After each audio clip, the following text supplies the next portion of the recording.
Lucas capítulo 4, voy a estar leyendo a partir del versículo 16 al versículo 19. Ahí vamos a estar estudiando las Escrituras. Gloria a Dios.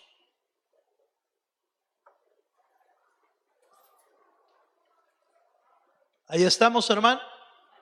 Dice así la palabra del Señor. Lucas capítulo 4, verso 16 al 19 dice: vino a Nazaret, donde se había criado, y en el día de reposo entró en la sinagoga conforme a su costumbre, y se levantó a leer, y se le dio el libro del profeta Isaías.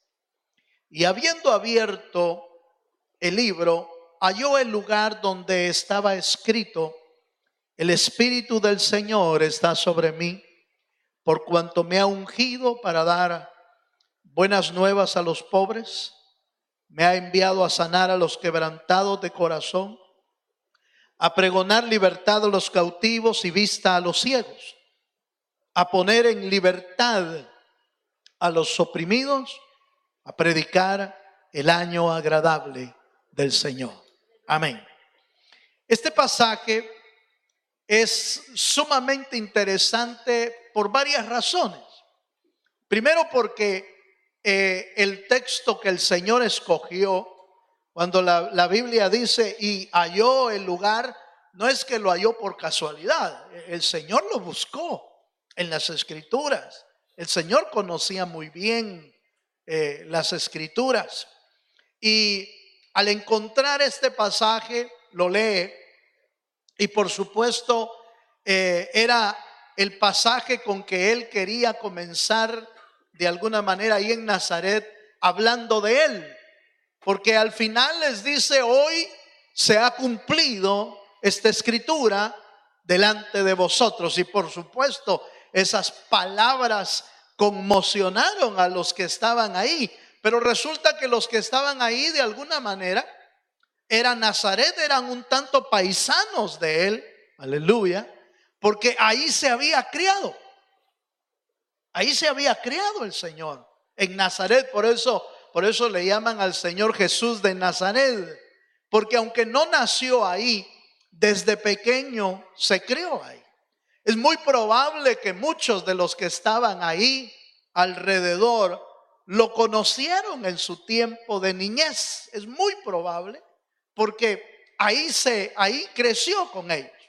Ahora, el punto es que el Señor comienza esta lectura y comienza diciéndoles que Él se ha cumplido hoy esa escritura delante de ellos, y más adelante empieza a explicarle las razones que la escritura da del por qué ellos no lograban creerle, no lograban entenderle. Pero cuando el Señor hablaba en sus palabras, en las palabras del Señor, siempre llevaba vida, siempre. Nunca la palabra del Señor llevaba otro aspecto, siempre llevaba vida del Espíritu.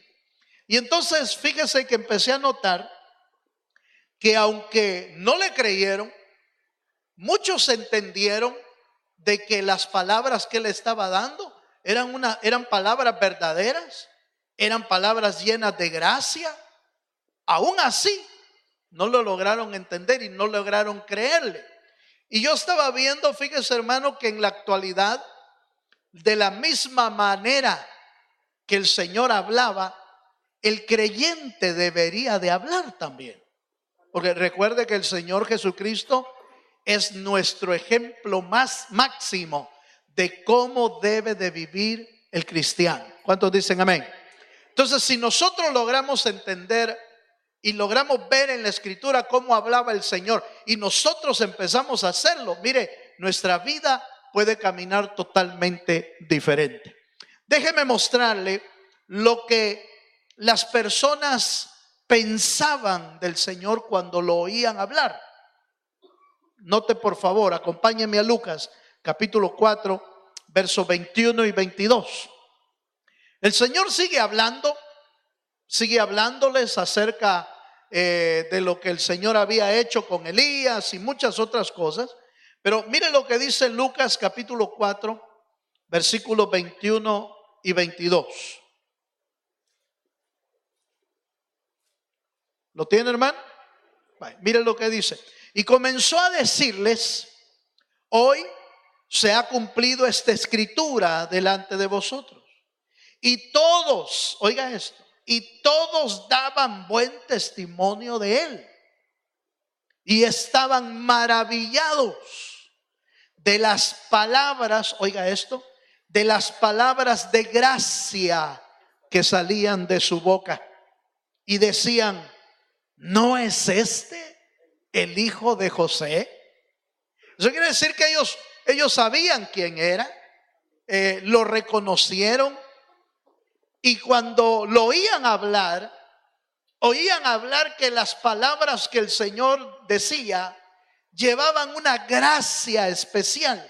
Una gracia que, por supuesto, podía conmover los corazones, aunque a veces el que el corazón se conmueva por alguna palabra del Señor no es suficiente como para que uno arregle su camino. Porque se necesita decisiones en nuestra vida. Se necesita oír la palabra, recibirla, pero también estar dispuesto a aplicarla. No es suficiente con que la palabra del Señor la recibamos con esa gracia que trae de Dios. Pero si usted y yo no abrimos el corazón para aplicarla o para obedecerla, puede tener mucha gracia, pero el Señor no violenta nuestra voluntad, sino que Él nos habla con palabras dulces a veces, con palabras de gracia a veces con palabras de exhortación, pero siempre nos permite que usted y yo tomemos la decisión de aplicar esa palabra a nuestra vida. Ahora, sin embargo, el punto que yo quiero que usted vea es que las diferentes características que tenía la palabra del Señor, en este caso llenas de gracia, es exactamente lo que Dios está esperando de nosotros también. Que la palabra que usted y yo hablemos sea palabra de gracia, hermano. No sea palabra corrompida, o no sea palabra que afecte, sino que sea palabra de gracia, de que salga de nuestros labios. Esto lo confirma la Escritura. Si usted me acompaña a Efesios capítulo 4, en el versículo 29, vamos a encontrar ahí que el Señor espera que de nuestros labios salgan palabras que edifiquen, palabras que bendigan, palabras que lleven gracia de Dios para los que nos están oyendo. Por favor, leamos Efesios 4, 29. Note de lo que dice la Escritura: ninguna palabra corrompida salga de vuestra boca, sino la que sea buena para la necesaria edificación, a fin de dar gracia a los oyentes. Se da cuenta que cuando el Señor hablaba, llevaba palabras de gracia. Los oyentes oían palabras de gracia. La pregunta sería: cuando nosotros hablamos, hermano, ¿oyen palabras de gracia los que nos están oyendo? ¿Oyen palabras que nos edifican? ¿Oyen palabras que bendicen? ¿O oyen palabras que van corrompidas? ¿Oyen palabras que no son las adecuadas? Es interesante que aún nos enseña la Escritura. Proverbios nos enseña que la blanda, por ejemplo, la blanda respuesta, dice la Biblia, aplaca, ¿qué dice, hermano? Aplaca la ira. Una palabra dada con gracia de Dios puede hacer que el corazón más enojado se pueda ablandar con la dulzura y con la gracia del Dios de los cielos. Pero tiene que ser una palabra de gracia, una palabra que viene de Dios. Dios quiere que usted y yo, hermano, cuando hablemos, podamos edificar a otro. podamos bendecir a otro. Las necesidades en el mundo y aún en medio de nosotros los creyentes son muchas. Hermano, son extremas a veces las necesidades dentro de las personas. Pero cuando el Señor nos permite hablar con gracia, logramos edificar, logramos bendecir, logramos consolar, logramos confortar el alma de aquellos que están oyendo. Yo no sé si usted desea tener palabras de gracia para con los demás. Y usted podría decir, ay hermano, pero a mí nadie me dice palabras de gracia. Bueno, recuerde la palabra que dice, hermano, que es mejor dar que recibir. Como dando a entender que si damos también de gracia de lo que recibimos de Dios, también vamos a recibir de parte del Señor. Como dando a entender, hermano, cuando usted y yo bendecimos, ¿se acuerda que la Biblia dice, hermano, que todo lo que queremos que los hombres hagan con nosotros, nosotros debemos hacerlo primero con los demás? Es la regla de oro. Todo lo que queráis que los hombres hagan con ustedes, bueno, eso hagamos nosotros primero. Entonces, si queremos recibir palabras de bendición, demos palabras de bendición.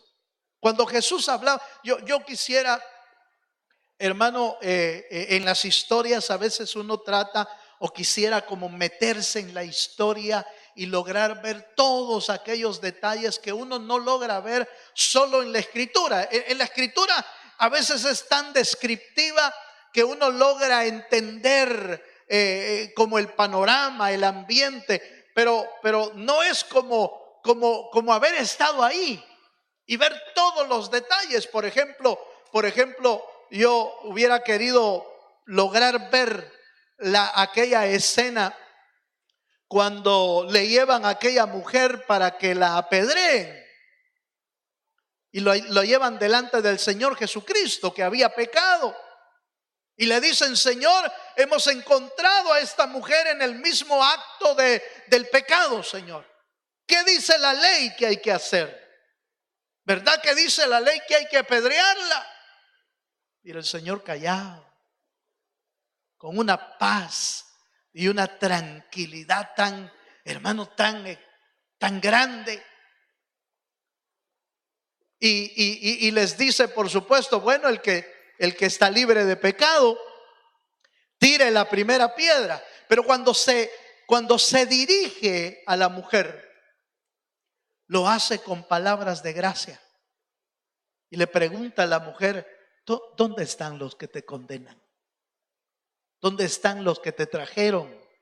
Los que te deseaban apedrear, ¿dónde están? Señor, se fueron. Ya no están, Señor.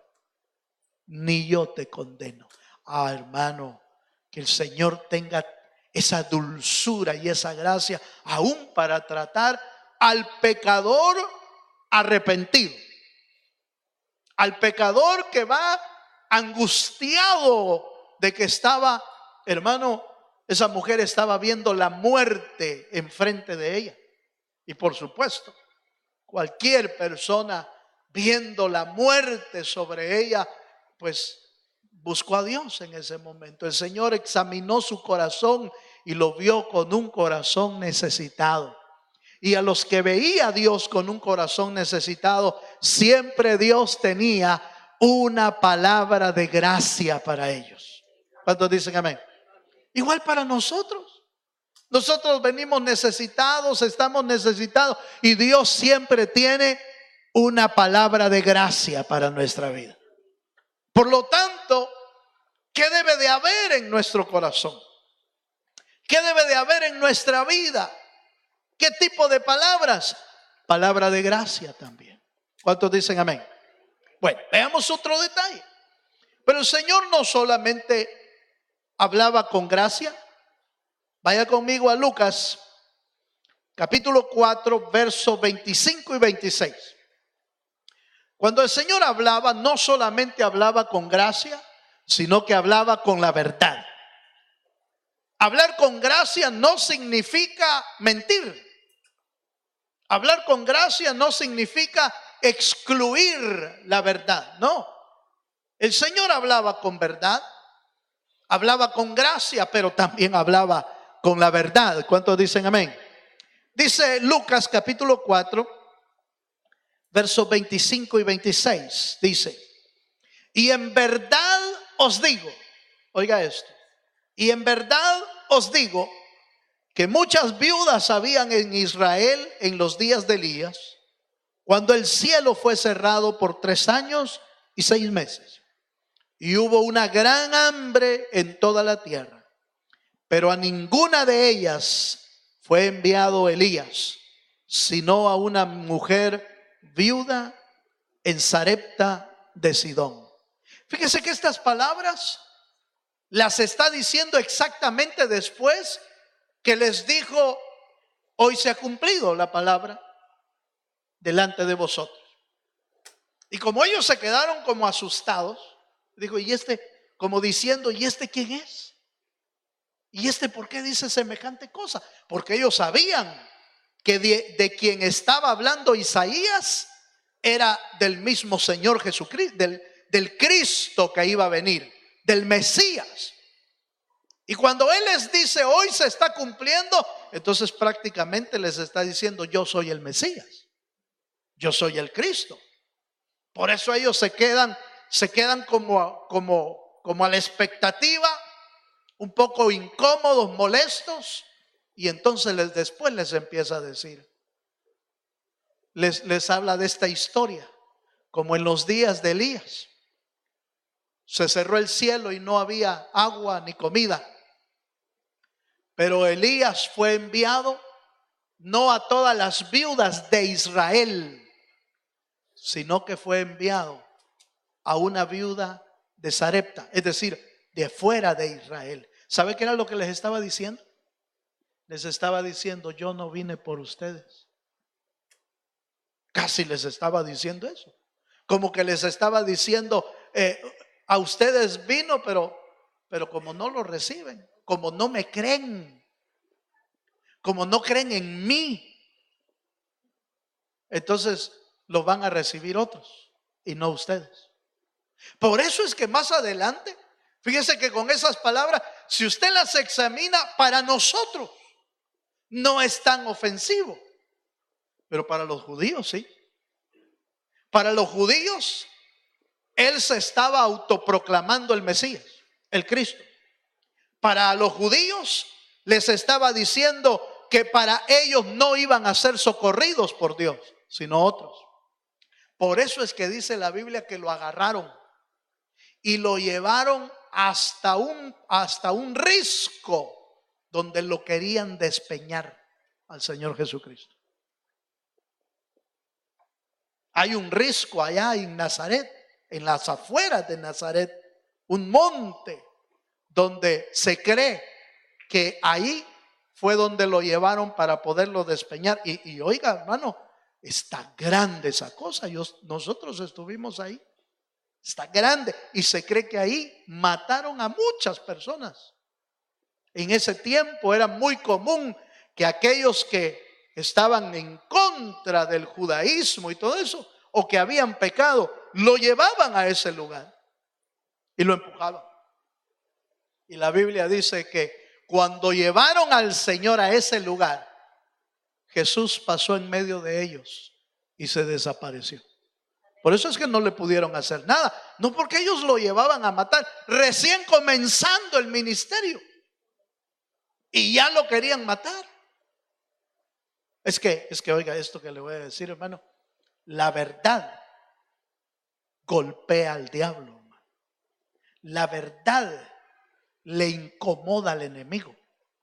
La verdad le estorba al diablo hacer sus planes. Porque por eso dice la Escritura: y conoceréis la verdad. ¿Se acuerda?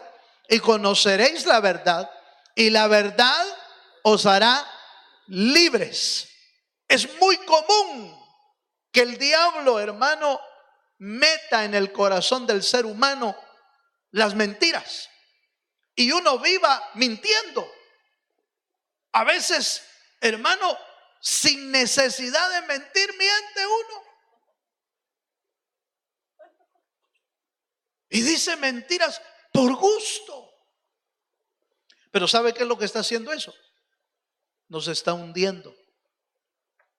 Nos está metiendo en líos con el diablo.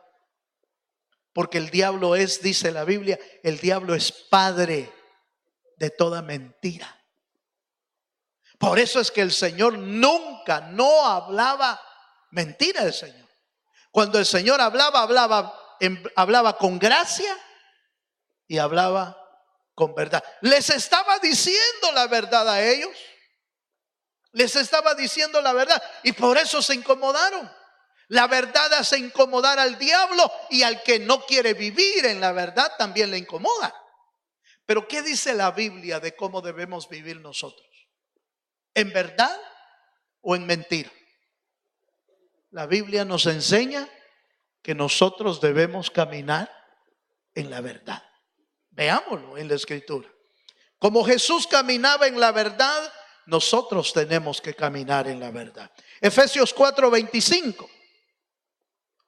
Efesios 4:25 nos lo enseña el apóstol Pablo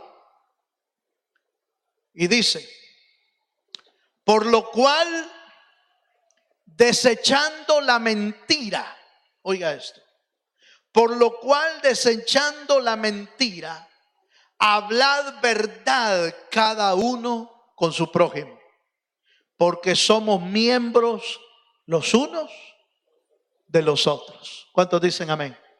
Entonces note por favor, Jesús hablaba con verdad, porque esa es su naturaleza, es la verdad.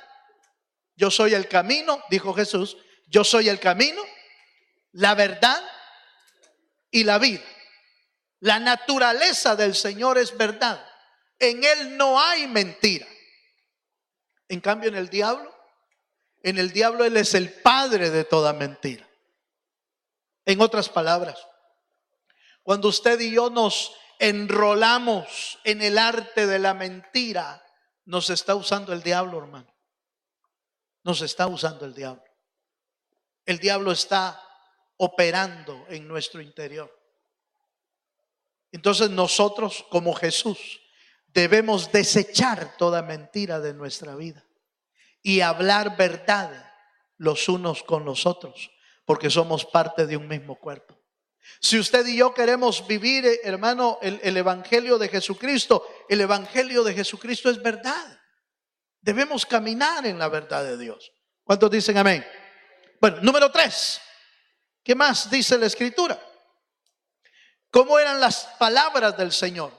Las palabras del Señor llevaban gracia, llevaban verdad, pero llevaban un tercer elemento. Llevaban convicción. Es decir, lo que Él decía, Él lo creía. Lo que Él hablaba es porque Él lo creía con todo su corazón. Eso es convicción. Eso es seguridad de lo que uno habla. Y el Señor hablaba con convicción. Acompáñenme por favor a Mateo capítulo 16, versículo 21. Y ahí encontramos que no importaba, hermano, lo difícil en que iba a entrar el Señor, Él lo hablaba con una convicción fuerte. Mateo capítulo 16, versículo 21. Ahí estamos. Dice: desde entonces comenzó Jesús a declarar a sus discípulos, a hablar, que le era necesario ir a Jerusalén y padecer mucho de los ancianos, de los principales sacerdotes y de los escribas, y ser muerto y resucitar al tercer día. Quiere decir entonces que el Señor les avisó con tiempo todo lo que iba a padecer, todo lo que iba a sufrir. hay un pasaje que me gusta mucho porque dice la Escritura que ya en el tiempo que iba para Jerusalén, en el tiempo que iba a ser apresado, dice la Biblia que estando en Samaria afirmó su rostro, dice, para ir a Jerusalén, aún sabiendo que iba a morir ahí.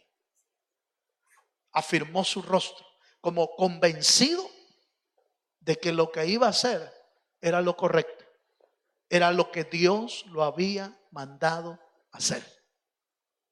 Cuando Dios hablaba de la palabra y les dijo: voy a padecer, pero voy a resucitar al tercer día, él lo creía, él estaba seguro de lo que estaba diciendo. ¿Cuántos me están entendiendo?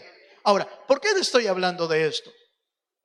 Porque al igual que el Señor Jesucristo, nosotros debemos estar bien claros de lo que estamos hablando, hermano. Si usted y yo estamos hablando de fe, estamos hablando de palabra, de doctrina, usted y yo debemos estar convencidos. Tenemos que tener la convicción de lo que estamos hablando es verdad, es verdadero. Sobre todo cuando estamos hablando, hermano, de la vida eterna, del cielo, de que vamos a estar allá. Usted y yo debemos estar plenamente convencidos de que es verdad del Dios de los cielos. Si no, hermano, mire, la gente nos va a oír, pero si no nos ve convencidos de eso, van a preguntar: ¿y será que es? Yo veo que ni usted se lo cree. Aleluya. Podría ser que nos señalen diciendo: ¿y está seguro? Porque no ven convicción. ¿Por qué? ¿Por qué no ven convicción? Porque también nuestros hechos a veces difieren de lo que decimos. Lo que decimos se ve reflejado con lo que hacemos. Por eso es que a mí me encanta ver cómo el Señor, hermano, hablaba de una cosa y por supuesto que Él vivía lo que estaba diciendo. Él hablaba de amor, pues Él amaba. Él hablaba de perdón y Él perdonaba. Él hablaba de misericordia y Él aplicaba la misericordia. Porque vivía lo que hablaba. La convicción, hermano, consiste en creer a plenitud lo que Dios nos ha hablado. Creer con todo nuestro corazón lo que Dios nos ha dicho. ¿Cuántos dicen amén? Mire lo que dice la Escritura. Acompáñenme a 1 Corintios capítulo 16, verso 13. Yo voy a ir tratando de cerrar para que nos quede tiempo de orar un poquito más. 1 Corintios 16, 13. Mire lo que dice el apóstol Pablo: velad, estad firmes. ¿En qué, hermano? En la fe. Es en lo que creemos. La fe es lo que creemos. Velad, estad firmes en la fe, portaos varonilmente y esforzaos. La expresión portaos varonilmente aquí significa portaos, hermano, como todo un hombre valiente. No excluye a las mujeres, por supuesto. No está excluyéndolas.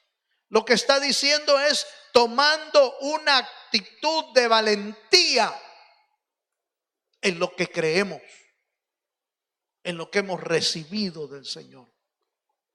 Por eso no deberíamos de sentir pena al hablar del Señor, vergüenza al hablar del Señor. No deberíamos de sentir nada de eso, ni mucho menos esconder quiénes somos.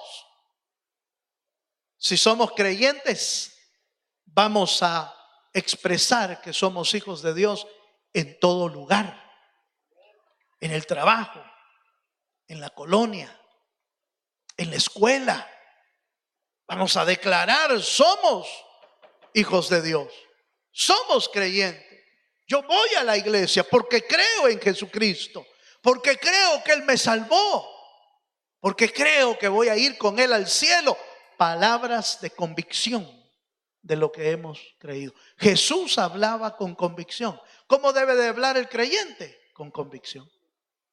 Él hablaba con gracia, él hablaba con verdad, él hablaba con convicción. ¿Cómo hablamos nosotros, hermano? Y déjeme mencionarle un cuarto elemento, una cuarta característica de cómo el Señor hablaba. Y en la Biblia nos enseña que el Señor hablaba con autoridad. Él hablaba como quien tiene autoridad. Oiga lo que dice en Lucas capítulo 4, verso 32, y luego voy a leer el verso 36. Lucas 4, 32 y verso 36. Dice: y se admiraban de su doctrina, porque su palabra era ¿con qué, hermano?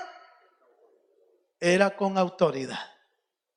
El verso 36 dice: y estaban todos maravillados y hablaban unos a otros diciendo: ¿qué palabra es esta que con autoridad y poder manda a los espíritus inmundos y salen?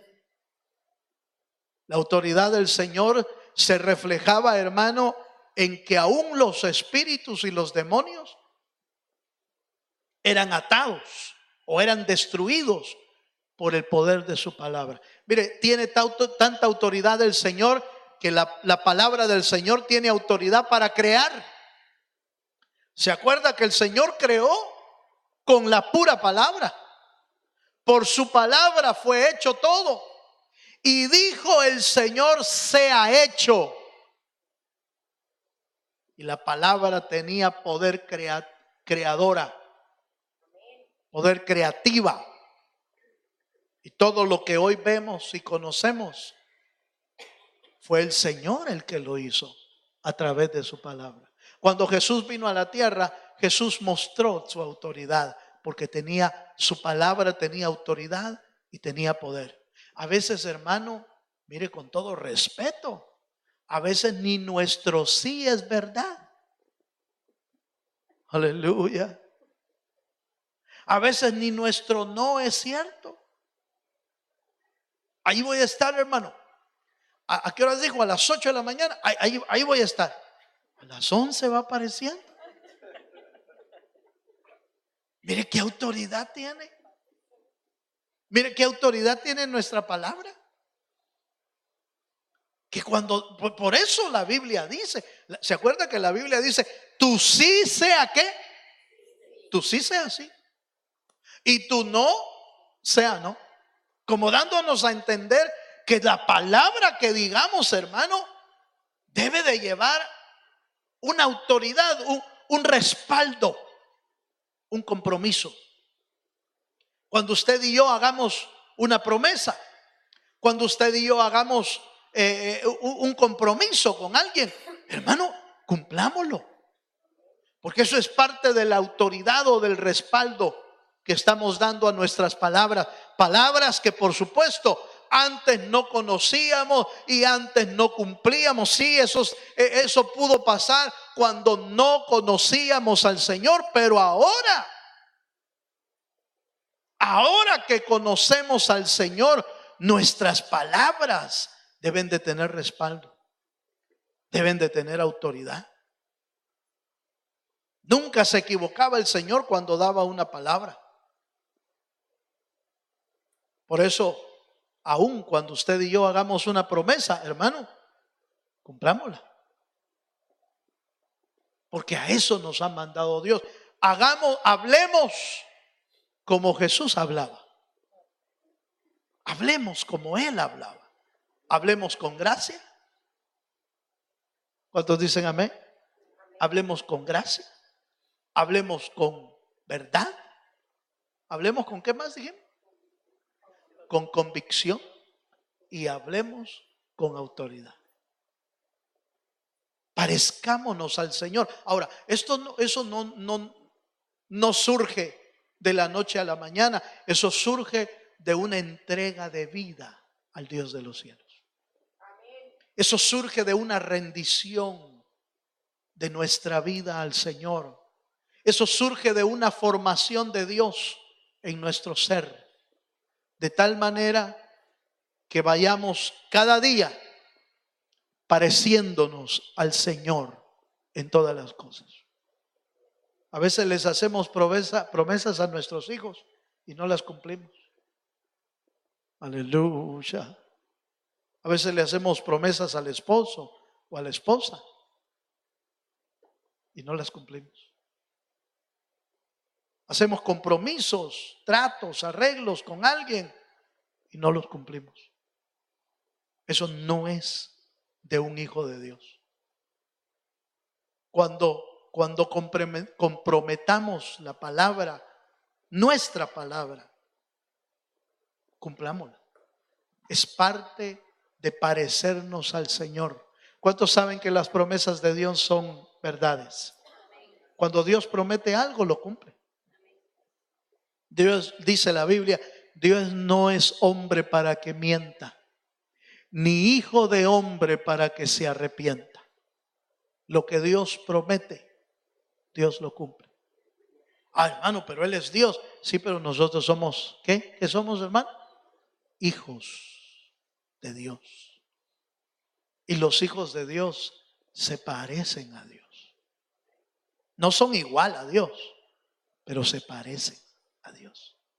Como los hijos se parecen a los padres.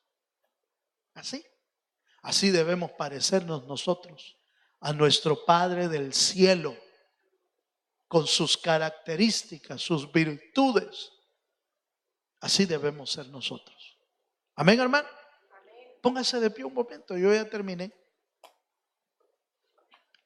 La Biblia dice, le leo el texto final de Tito 2:15, dice: esto habla, exhorta y reprende con toda autoridad.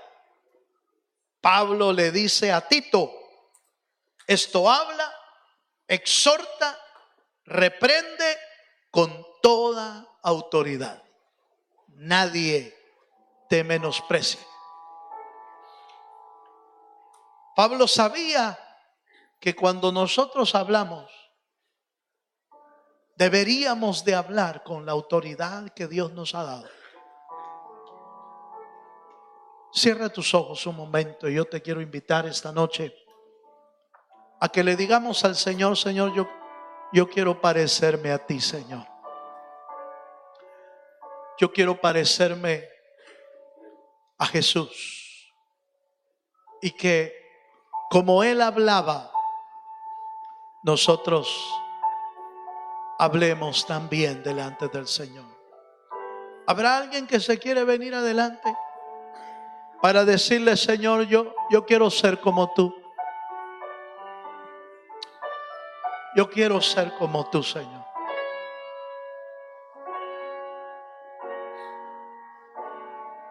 Oh, sí, Señor Jesús. Tomémonos el tiempo para orar, para que nuestras palabras sean sazonadas con la gracia del Señor. Para que nuestras palabras sean verdad cuando hablemos. No hayan destellos de mentira. No haya palabra de mentira en nuestros labios, sino que la verdad de Dios sea dada con su gracia.